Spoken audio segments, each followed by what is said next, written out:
Recap from our Tango in a Day course on the 23rd of July 2022 in the Taliesin Create Studio at Swansea University. So, standard format for our Tango in a Day course. We had 4 workshops covering a multitude of Argentine tango techniques. So, in the first workshop we looked at tango posture, the embrace, how to move like a tango dancer, lead and follow, and shoe shines. So we start off with tango posture, so we had our feet in a slight V shape, leaning forward, slight flex in the knees. Talk about the embrace, so we can either have a close embrace with contact or an open embrace with space between our chests. Right hand for the leader is curled into the follower's left hand and is resting around the follower's back as is comfortable. Same for the follower's left hand and rests around the leader's back as far as comfortable. Leader's left hand is to the side, just enough tone to keep it in position. Follower's right hand resting on top. And leaders were looking over our follower's right shoulder. Followers can either look over the leader's right shoulder, or what we normally do is slightly incline their head to look at the leader's chest, and always keeping the eyes open, and importantly, not looking at our feet.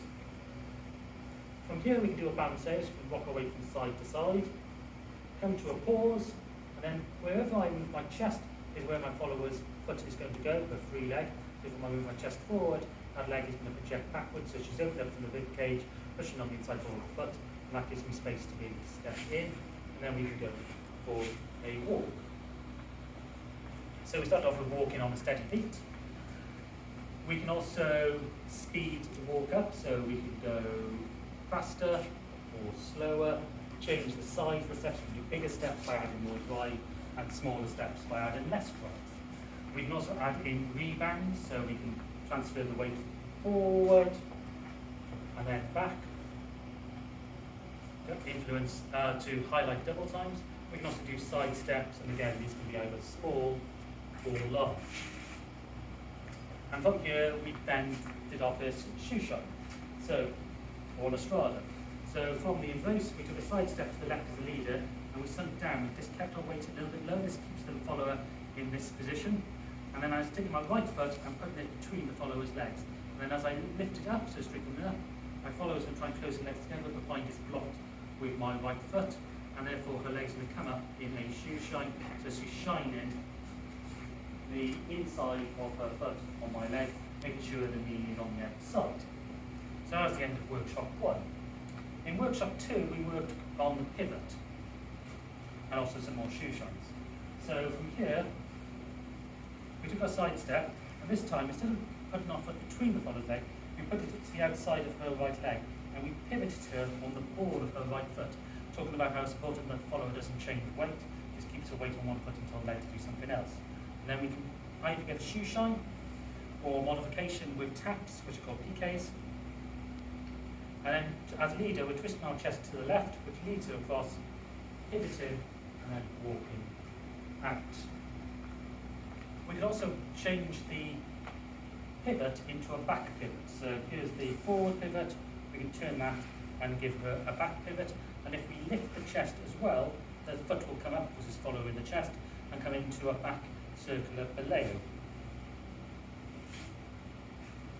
And if I brought it in front enough, she comes into a front circular Boleo, so we can go between the two. We added a calcita by walking backwards around follower, and we talked that the lead for this actually is almost self-leading, because the follower foot is actually following the chest, and the chest will always be just making the movement for this move. So that was one option for this. We also talked about the ability to come out of this move by stepping back over, and then not always stepping forward, we could step backwards instead, and then bring ourselves back into line of dance. In workshop 3, we didn't really teach this. It was more allowing you to use your techniques that you've already built up to teach yourself how to do the Giros and Ochos. So what we did was take a few steps down the room, and as a leader, just turning on the spot, and the follower using her pivoting technique, so stepping forward, arching the foot around, and then sidestepping, and then we either have a choice to let her do another one of those forward steps, or pivoting her backwards into a back step to come around in a hero, when we do these on both sides. And as a leader, we don't just have to step them around, we could sweep the foot around into it like this, and then roster to generate these turns.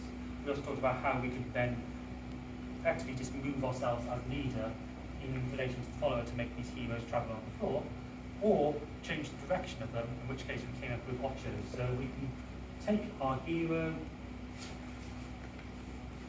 stop it at any time, so this side is the back phase, step phase, I can take that into Ochos, before continuing the hero. Here I'm stopping it in the forward step phase, taking it into front Ochos, or I can do the same in the side step phase. And again, we can take what we've done in the shoe shines and put the blocks and into either the side step or the forward step phase to get what we did in workshop 1 and 2. Finally, in workshop 4, we worked on Ganchos. So we talked about how these are hops, and we looked at Ganchos using both right and left foot. So we went back to the beginning of workshop 2. So we took a side step to the left, putting the right foot next to the follower's right foot, pivoting her, leading her over, and then as a leader, twist our chest back and to the right. So her leg is going to travel between my legs, but because I've got this block, her leg is going to move between my leg and find this inclusion, can't go any further, so the foot has to go up and get the hop. And we talked about how she's not clamping on. I'm relaxing my leg and going onto the ball of the foot in order to create a nice place for her to Gancho onto.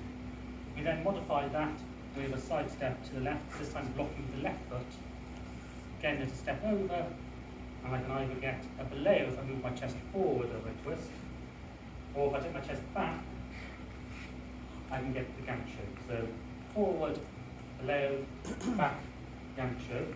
Or if I move around this side of my follower, someone behind her, and I lead this, I can actually get a high leg or a pianassa. So that was workshop 4, and that was everything we covered today. Well done. Thank you for watching this Urban Tango Nights recap. If you like these videos, please subscribe to our channel by clicking the logo. You can find more of our class summaries down here and other videos of us dancing tango over here. You can also follow us on Facebook, Instagram, Twitter and Meetup. Links are in the description below, and you can also subscribe to our newsletter using the link below.